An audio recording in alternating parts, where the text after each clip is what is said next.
You are listening to Alpha Geek Radio. The following is a production of Galactic Netcasts.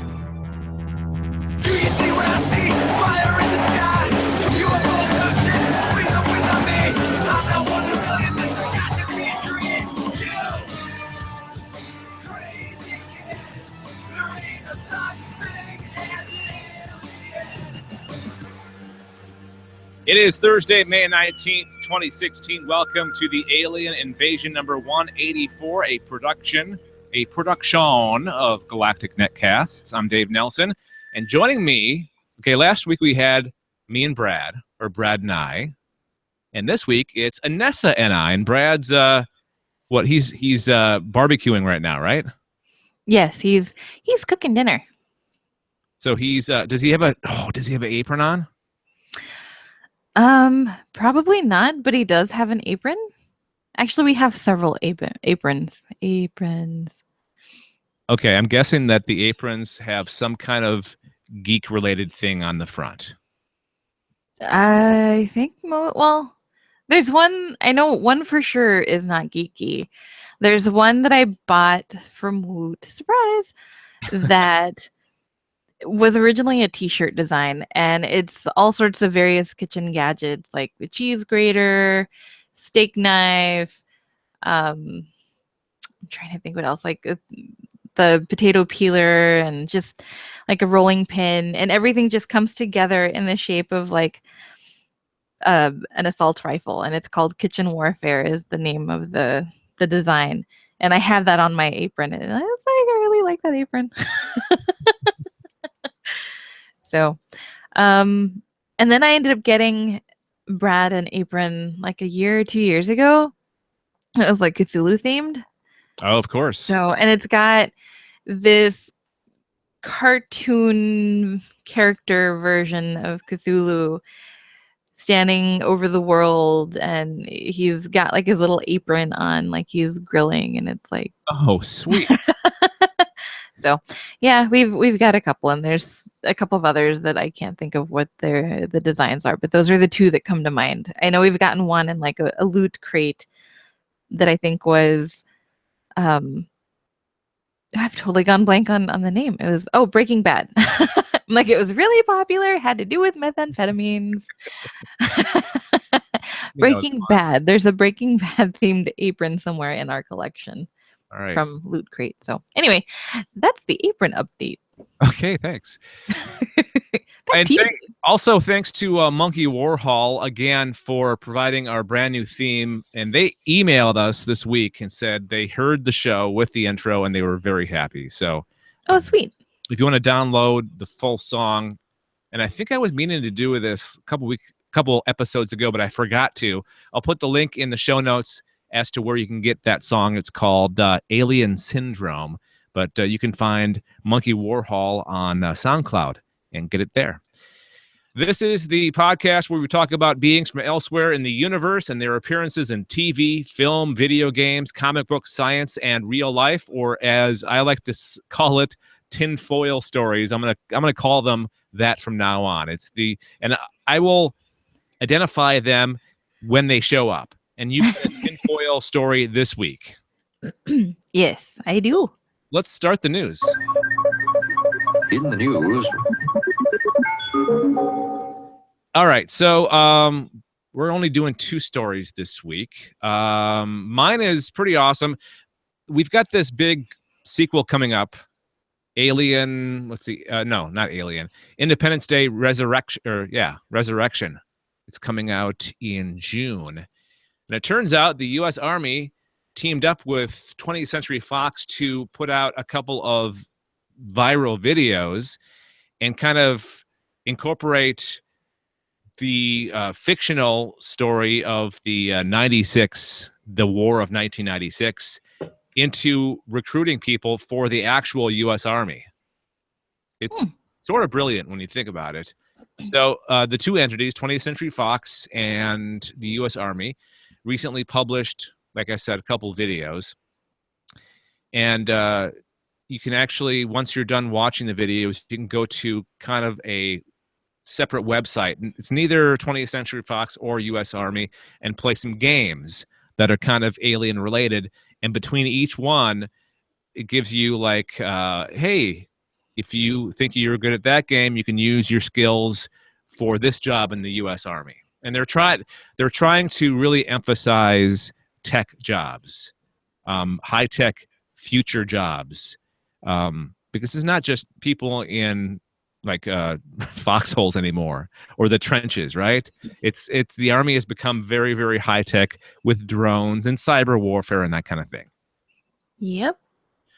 A spokesperson for the Army Marketing and Research Group told BuzzFeed News they were approached by Fox about 6 months ago with the idea of leveraging some of the film's promotion to market the Army.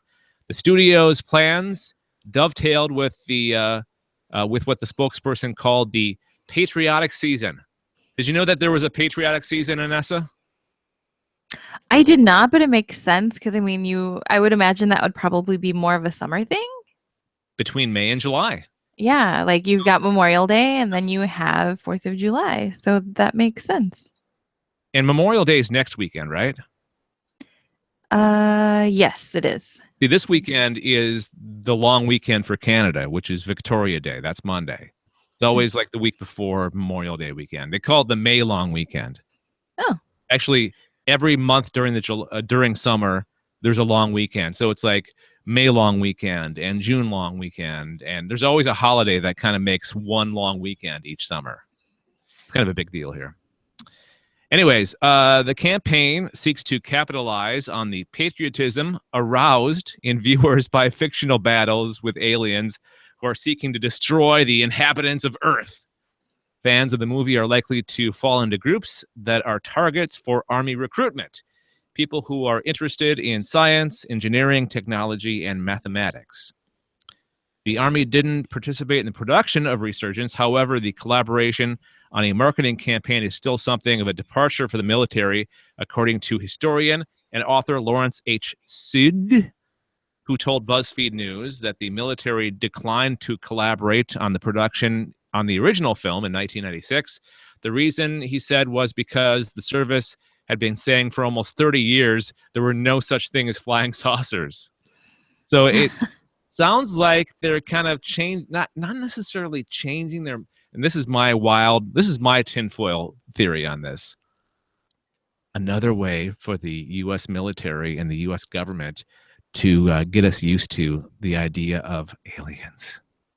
Yep. Aliens and zombies. Yeah. That, and I kind of think that it piques people's interest, like, ooh, we might have to fight something not of this world, you know? Like, I think that would be more exciting in a weird way. Like, I don't know how else to describe it, so I'm just going to go with exciting. It would be more exciting to fight something that's not from Earth than it would be to fight another human being. Yeah, but then at the same time, they probably have technology that's going to kick our ass, and it's not going to be pretty. Well, there's that. But in the meantime, you get to use all this cool technology that's probably inferior.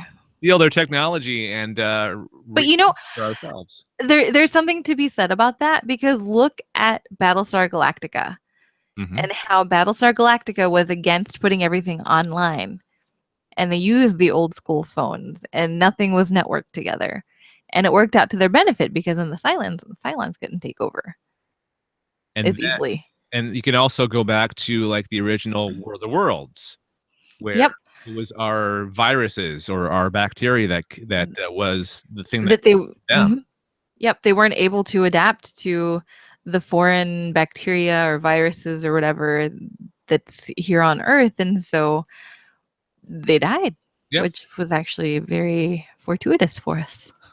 Okay, so one more part of the story. The Army's subsite, and I think I kind of sort of tried to explain this, subsite has a series of alien and space-themed computer games that aim to make players consider real-life careers in the Army.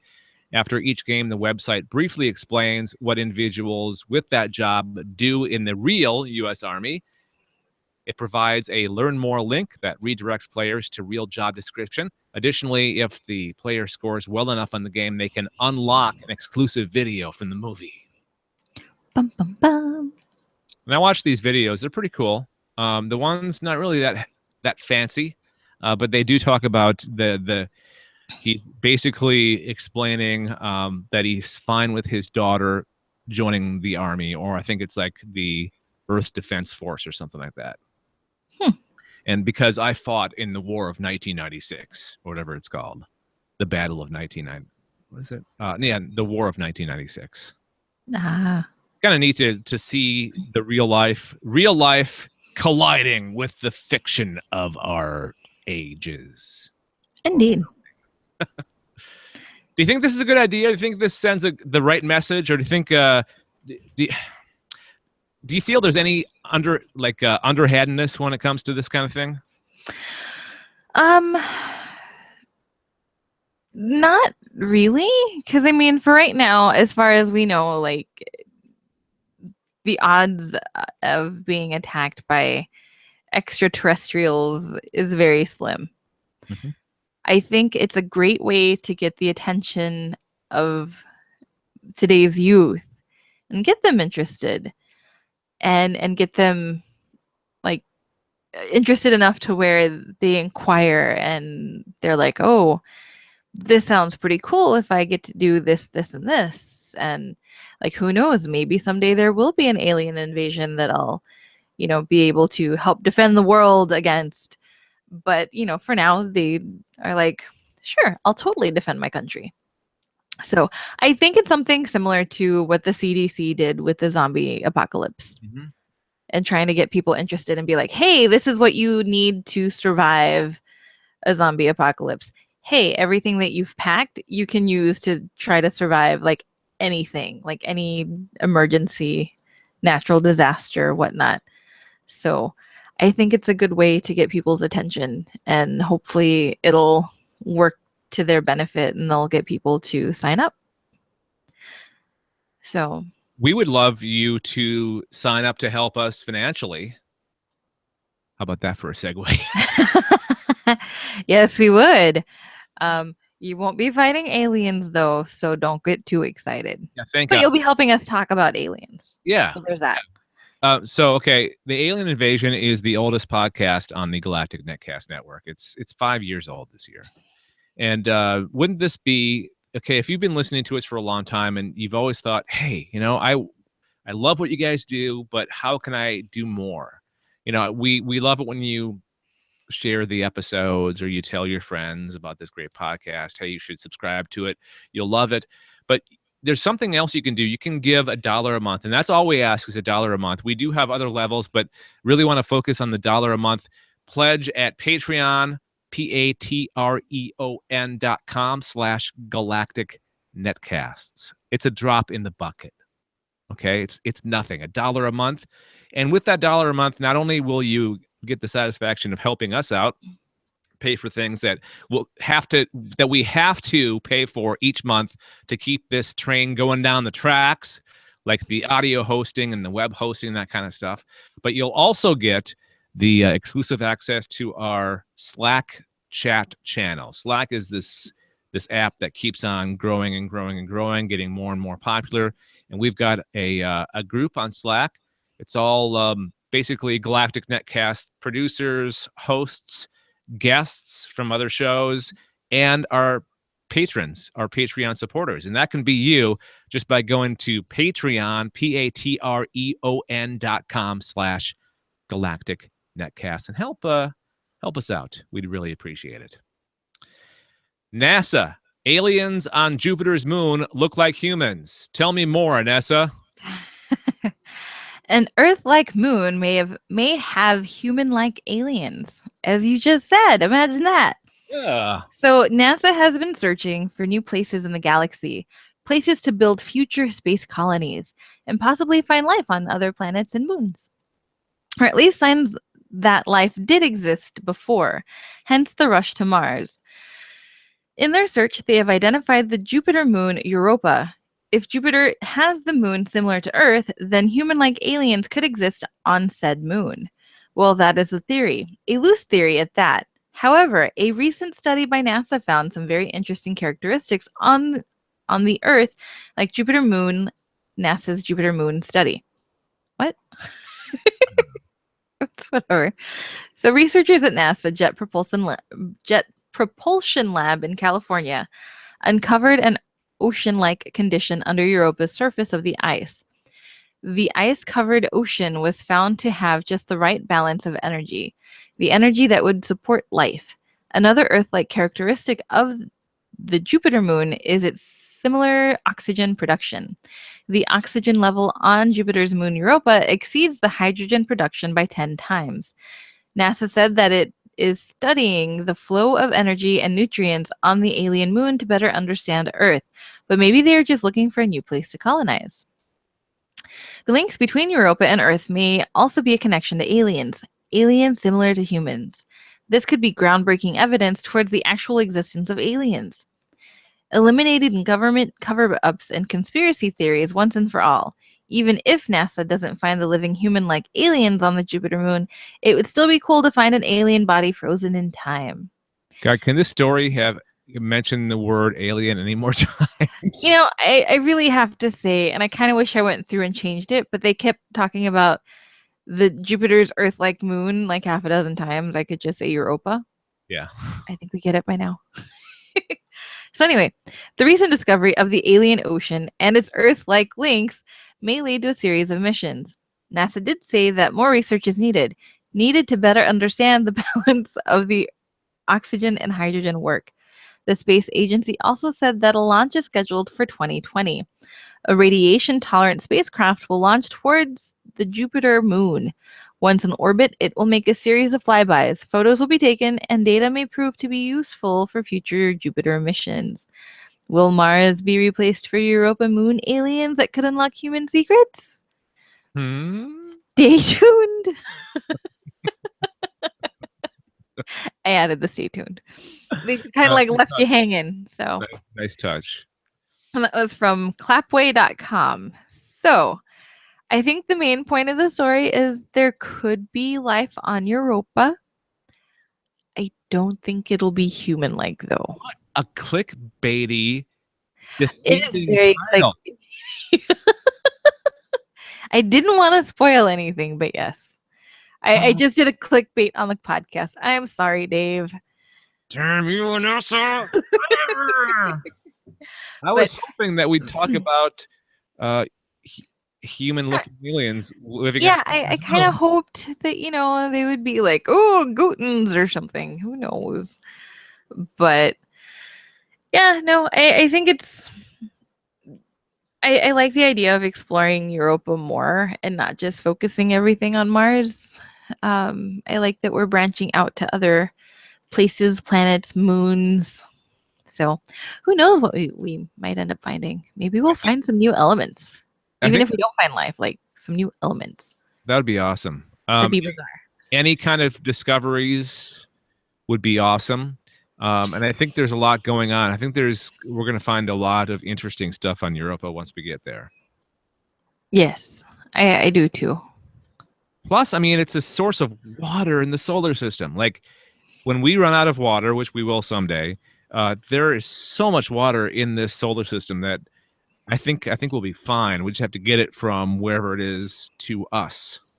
Yeah, that's the big challenge would be to get it from one planet or satellite to another, because there's just so much energy and so much time that would go into leaving Earth, traveling to the planet or the moon, and then collecting the resource and then making sure you have enough energy to bring it back. And then like you're limited to how much you can bring back, because then you have to worry about the Earth's atmosphere and gravitational pull and yada yada yada. I like the idea of a space pipeline. Space pipeline. I wonder how that would work with everything like constantly moving. Yeah, you'd have to secure it somehow, like maybe a series of asteroids, possibly. Line them up like every so often. The pipeline would secure to the asteroids. Yeah, I don't know. I guess it depends on how fast the asteroids are traveling and if they're in like a synchronous orbit with Earth, maybe. I don't know. A geosynchronous. Well, no, that would be the moon. So if they were synchronized with us, yeah, I don't know. I don't know how that would work. Yeah, I don't think a pipeline would work. The more I Like, think about it. I'm thinking though, more than anything, is to have kind of like space stations between here and Europa, for example, Mhm. and just basically haul the water. It'd be kind of like running a relay race. You just pass the water from one station to another. Yep. I guess. A series of, spaceships, like freighters. Right. Yeah. So, and you just have like these holding stations, so these ships can travel between the stations and deliver. I have no idea, but No. I got something. I got an idea. It's maybe make a big iceberg and just float it through space. and then it would melt in the Earth's atmosphere. Damn it. I never win. But then it would rain, and we would have more water. We'll get this Maybe. figured out. Who knows? It's not something. If you have ideas, let us know. Yeah. Actually, it's a great idea. Aliens at gncasts.com is our email address. aliens@gncasts.com. Please let us know what you think of this crazy idea, this cockamamie idea, or call it in on our voicemail number, which is 805. That's area code 805-328-3966. And I love this is my favorite part of the show right here. Please identify the craft you witnessed. Black, triangular, three-dimensional shape, huge, just flying, hovering minutes. Shaped like almost like between an egg and like a teardrop. Two long cylinder objects flying over me. It had a dome. I could see the occupants in it. Appeared to be rotating, and it was circular to disc shape, and it hovered for maybe about 5 minutes. I don't know how we're going to do this because this was Brad's sighting originally. I suppose I could read it. It doesn't matter. I could read it. Okay. So sightings are basically somebody sees something either in the sky or on the ground that we think is maybe an alien craft or not, just like a flying saucer or a triangle. No, what do they call those? Not triangle. Is it triangle shaped? Yeah, triangle shaped spacecraft. UFOs, flying saucers, that kind of thing. And these are reports from history. And this comes from 1976, right? Yep, February 1976, and I believe it's on the East Coast. So, the viewing duration was a minute. And the individual has written down, while driving from Lima to Ancon, north, or Ancon? Anyway, around 7 p.m. and keeping my two sons awake and entertained, playing and singing along the way, all of a sudden, we all stopped when we saw a UFO descending into a very close area from the highway. There was no room for mistake. We all saw it, and my oldest son wanted to stay, while the other got scared and asked me to leave. Seconds of decision. Having my husband with us we would have stopped. Whatever happened, we were together, but I felt like we had to run away. It was an elliptical shape, much smaller than a helicopter, gray or dark color. Bright lights surrounded it, and as an aircraft, lowering the undercarriage while landing, which I did not know if it finally did. I knew what it was undoubtedly, a UFO, and as soon as I got home, left my kids and husband, and I went back to the area I remembered, but there was nothing. No fireworks, no events going on. The side of the road was absolutely calm. No places, no people to inquire if they also saw something strange. After going around for a while, we returned home. A few days later, my oldest brother, a professor in the city of Ica? I think this South? is in the U.S. I think this is Peru. Maybe. So, anyway. Oh, maybe Spain? Who knows? Anyway. So, a few days later, my oldest brother, a professor in the city of Ica, South, was driving at dawn, and he saw something similar. We exchanged notes. But he was very pragmatic and skeptical and asked me to forget about it and not to share it with anybody because other people would think that I was making it up or something was wrong with me. They think she's crazy. I followed his advice, but several years later, I attended a meeting in Barranco, Lima, where there were people that had seen and experienced the same. I have never forgotten that vision, and I am sure it was a UFO. Witness background. I am an engineer, studied at the Universidad de Ingeniera, Lima, Peru. At the same time, I used to work in an electrical company in Lima as an engineer in distribution. I now hold 2 master's degrees, master's in computer science and information systems in Pace University, New York, and master in education, language, literature in Madrid, Spain. Views on UFOs before and after sighting. Never did pay attention to the news, and I thought they were just the imagination of people. 2 things about this that makes it seem more legitimate than a lot of sightings is, number 1, this person holds 2 master's degrees, and then number 2, didn't really think much of reports before it happened to her, right? Right. Although one could say, like, you can be smart and still be crazy. There's many cases that would prove that. Right. But no, like, I think the fact that she went back to look for this craft that she had seen and was looking for other witnesses, and had eventually she got to speak to her brother about it, who had experienced the same, and they shared notes. But he was a little more cautious about letting other people know about his experience. And it kind of makes me wonder if he had shared his experience and they're like, ooh, there's something wrong with him. So, but no, I think the fact that she made the effort to go back to look for people that had seen it, to me, that seems a lot more credible rather than, and we drove away and we don't know whatever happened after that. Mm-hmm.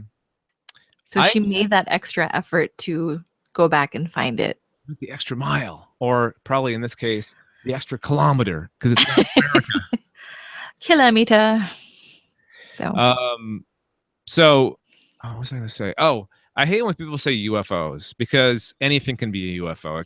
It's an unidentified flying object. Say like flying saucer or alien spacecraft. Right. And she kept saying and UFO. And typically, like, if you're saying a word that starts with a vowel, you would use an in front of it if you're talking about an airplane. But UFO, it just sounds weird. An UFO. Yeah. A UFO. Okay. Anyway. All right. So if anybody listening to this podcast or watching us, if you have a sighting to report, we'd love to hear about it. Just email Galactic, or not Galactic, email aliens@gncasts.com. That's aliens@gncasts.com, or call the voicemail number. It's always open, always available. 805, that's area code 805-328-3966. Also, if you want to know more about the show, go to our website, gncasts.com/aliens. Okay, time for picks and warnings, Anessa. These are entertainment-related things, related to aliens or extraterrestrial life that we have watched, listened to, etc. Yes. Looks like you have a video game. I do. It's an app. It's a mobile app. Okay. And it's available on both iOS and on Android, and it's called Lifeline. Oh, I've heard of this, I think. Yeah. And it's actually kind of cool. And the best way that I can describe it is it's got a very The Martian vibe with, like, Mark Watney, where he's spoiler alert, where he's communicating back with the people on Earth and they've received his signal. But this happens to be an astronaut who, not on Mars, who is on a moon in, I forget where, by the star, like Tau Ceti, maybe. And anyway, so he's trying to get communications out, and he finally gets out, and he reaches you. and his name is Taylor. And the entire game is text-based, so it makes me think a choose your own adventure, because he'll chat and he'll wait for a response, and then you will choose your response, and then he'll type back and forth. And you're essentially making all of his decisions as far as like which way should he go, what should he do, and some of these decisions could kill your character. So choose wisely, because the game could end really quick. Choosing wisely. So, yeah. And no, it's actually really cool, and it has this real-time vibe because, you know, he's out in the middle of a desert. He escaped his ship via escape pod, as it seems like everybody does. And the ship crashes to the moon's surface, as does his escape pod. But his escape pod has a softer landing, I suppose, rather than a hard landing. And he's out in the middle of this desert, and he doesn't know what to do, and he's trying to see if there's anybody out there. And he comes to a point where he'll say like, oh, okay, like which way should I go? Okay, I'm going this way. Like, I'll talk to you later. And then it'll be like an hour. Or if he's going to look for something, he'll be like, it'll take a few minutes. And then it'll take a few minutes for him to do it. And when he goes to sleep, it'll take about 8 hours before you can do anything again. So it's like things are really happening like in real time. That sounds so awesome. I forget who it was that brought this up before, and I wanted to play it then, and I really want to play it now. It's one of those things. I think at one point it was free on the Apple store, like because they do their app of the week.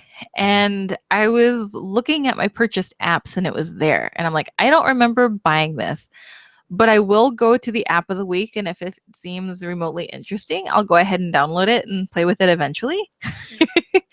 And then if I don't like it, I delete it because, you know, I didn't spend any money on it. But no, it's something that I highly recommend. Like I said, it's a guy on an alien moon trying to survive.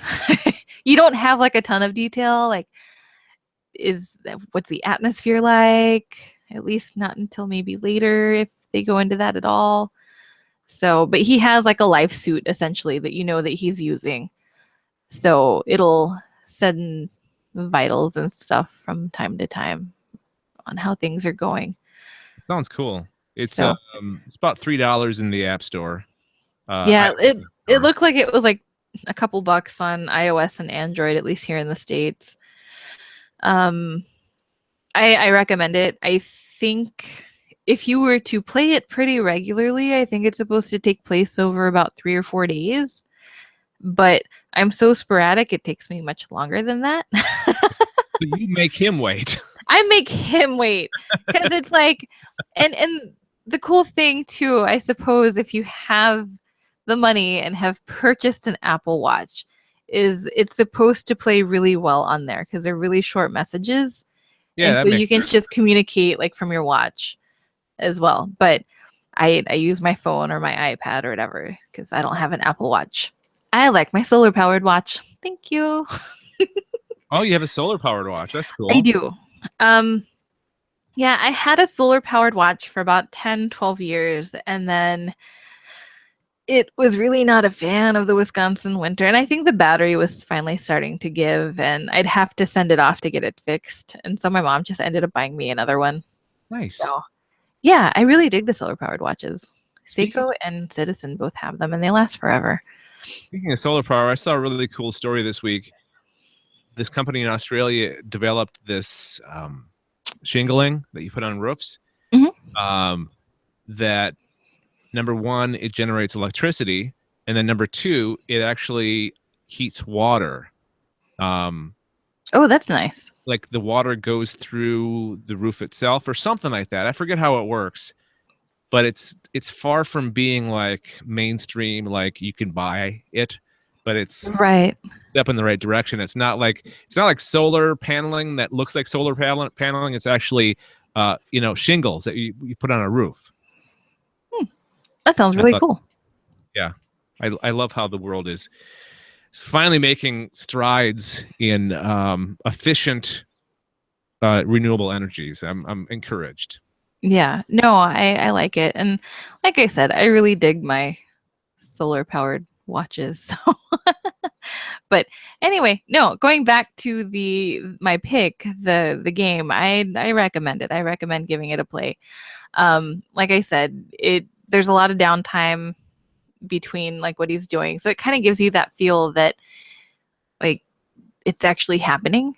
Mhm. Granted, you can't type like your own response like LOL, OMG. So, but yeah, no, Okay. for the most part, it's actually really cool and I enjoy it. How many flying saucers? Ooh, for a mobile app game that's really simple, I'd probably give it a 4 or 5, maybe 4.5. Okay, high praise. Nice. I just made up a new word. It was nice and night. I don't know if you heard this. I didn't, but I've been making up a lot of words lately.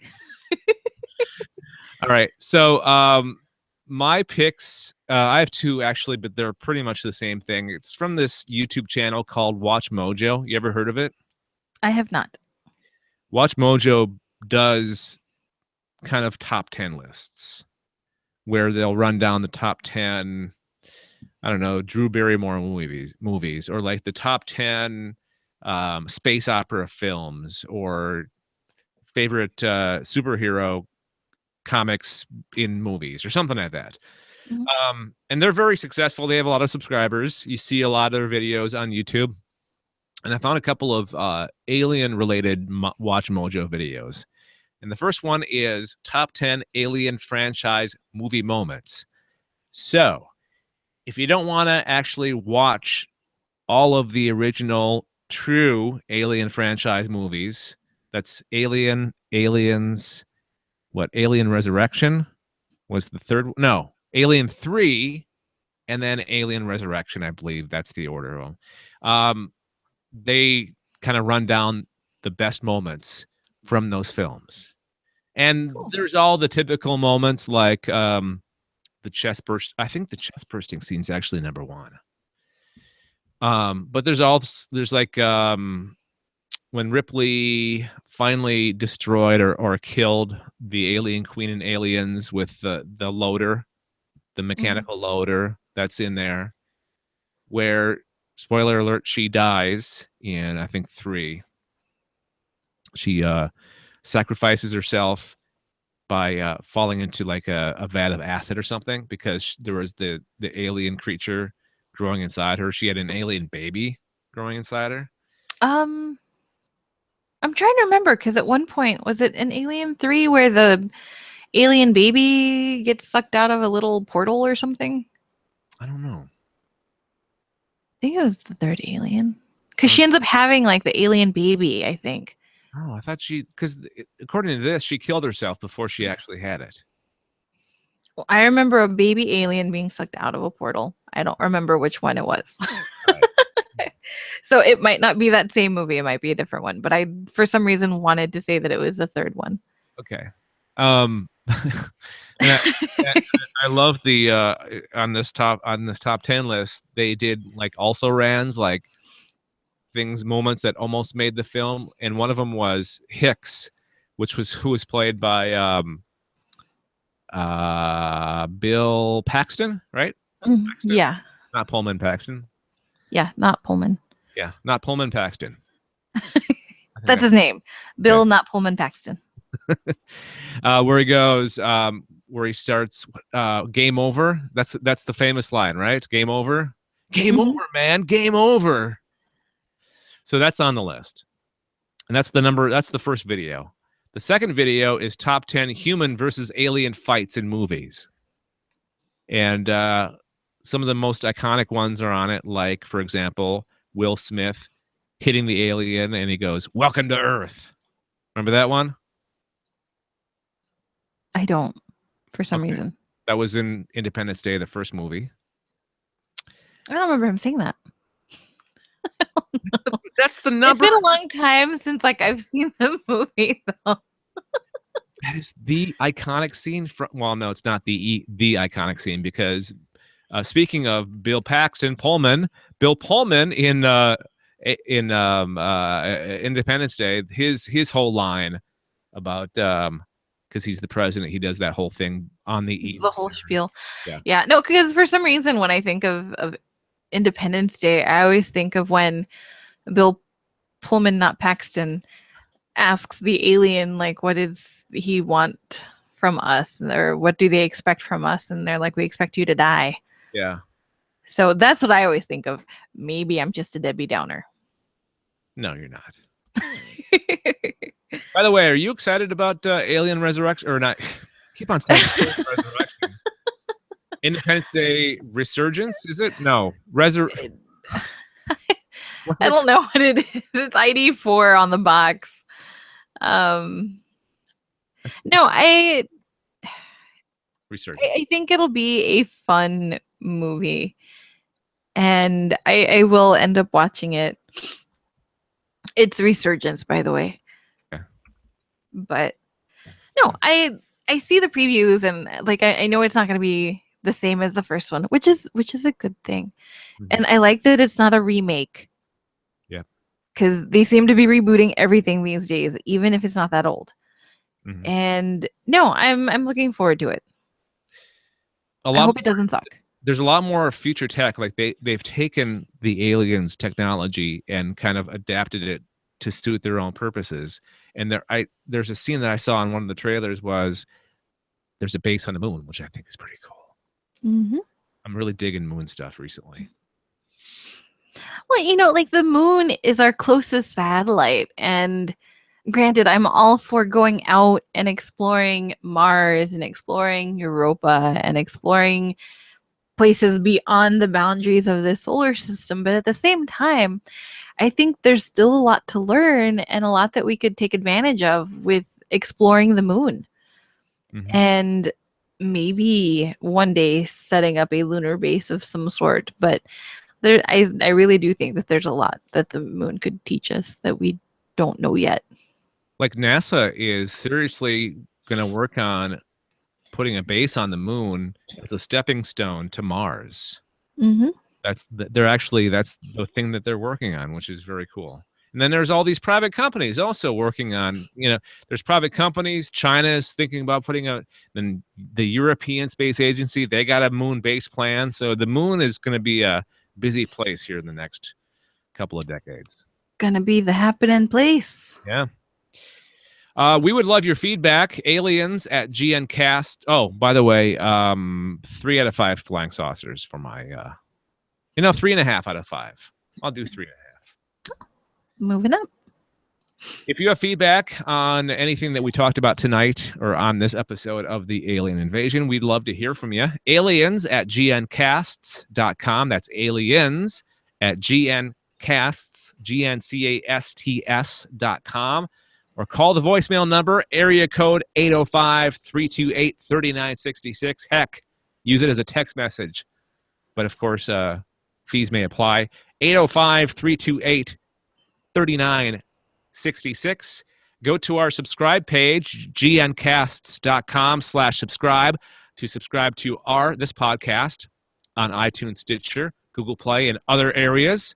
And then on that same page, you will see our other podcasts, because if you don't know, Galactic Netcast has a bunch of them, a whole bunch of podcasts on an array of topics. We've got horror, we've got gaming, we've got general nerdity with the Else Nerds, we've got Weird World Weekly and the Sci-Fi Geeks Club, whole bunch of them at gncast.com/subscribe. So subscribe to us, subscribe to the other ones, and if you like this one, you'll love the rest of our podcasts. I can guarantee you it. This is the #1 podcast of all of them, Anessa. Did you know that? It's what? We have the most downloads of this podcast than any of the other shows. Oh, wow. Well, I mean, this is like it's the longest running, though, out of all of them, though, too. Yeah. So we've got a head start.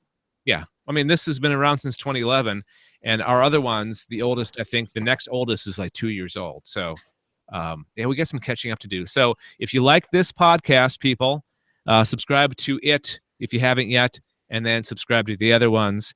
And that will make us and you happy because they're all fun podcasts. They're not like dire, the world's going to end, you should change your life kind of thing. It's all fun, geeky, nerdy stuff. So that's going to do it for this episode of The Alien Invasion, a production of Galactic Netcasts. Thank you for joining us. Final thoughts, Anessa. Anessa's going to go eat dinner. You'll Cool. never know what happens next unless you click here. Brad's been Sorry. hard at work. Going with the clickbait. Oh, okay. Oh, I see what you're doing. All right. No, Say that again. it's like Do it again. do it again. Yeah. It's like Anessa's going to eat dinner. You'll never know or you'll never guess what happens next Unless you click here. unless you click here. All right. Thanks for joining us, everybody. We'll talk to you next time. All right, bye. All right. Stand by. Don't go away. Where is it? Off air. Okay.